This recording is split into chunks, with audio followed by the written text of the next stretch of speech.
The Mojito is a cocktail that everyone is familiar with. It's become one of the most popular drinks of the last 10-15 years. And I think one of the main reasons for that is that a lot of bars have been using fresh mint when they're making their Mojito. Imagine that. So people are having these drinks made with fresh ingredients and they're like, oh my God, this is amazing. I kind of have to wonder if every drink was made that way, if they feel the same way about every drink they have, the way they do about the Mojito. In case you don't know, here's how to make a proper one. So, we're gonna start with some fresh mint, like I said, into your shaker. And you'll notice this is essentially a daiquiri made with a little bit of mint. We're gonna top it off with soda water. So just like a daiquiri, we're gonna do 3/4 of an ounce of simple syrup. Now that we have our simple syrup in there, we're gonna muddle the mint. And just gently press the mint leaves in there so they extract the really beautiful aromatic oils, but it doesn't pulverize it and you get any of those really bitter tannins. You don't want that. That's what I'm talking about. Okay, and now we're gonna do 3/4 of an ounce, same amount as the simple syrup, of fresh lime juice.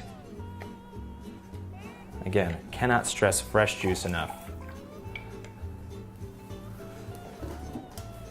Always, again, good to have our trash can nearby, because cocktails produce their fair amount of waste.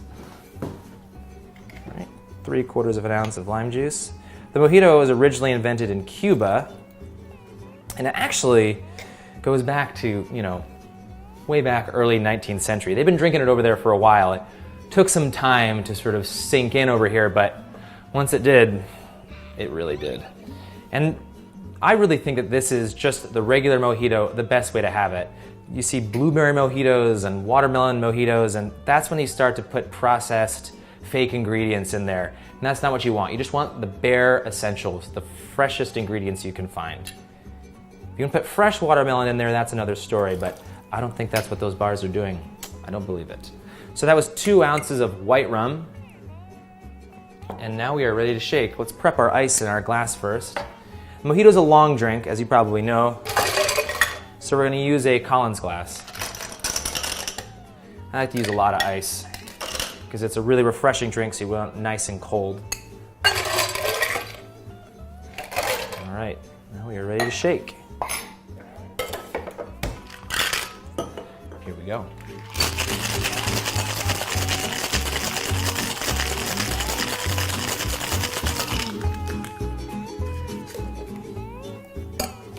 Okay. Now you'll see a lot of mojitos that have the pieces of mint floating in them. I really think that gets in the way. I don't want to eat mint. It doesn't taste nearly as good as it smells.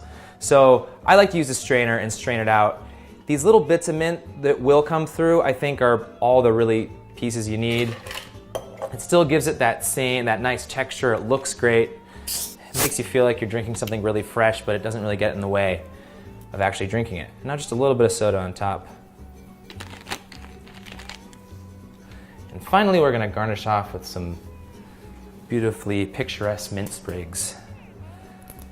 I just put them in a little bit of water to keep them nice and sprightly. All right, and there we go. The ever popular Mojito.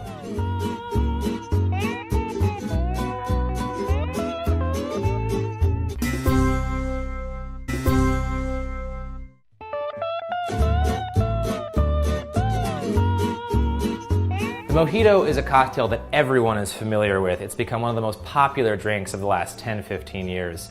And I think one of the main reasons for that is that a lot of bars have been using fresh mint when they're making their Mojito. Imagine that. So people are having these drinks made with fresh ingredients.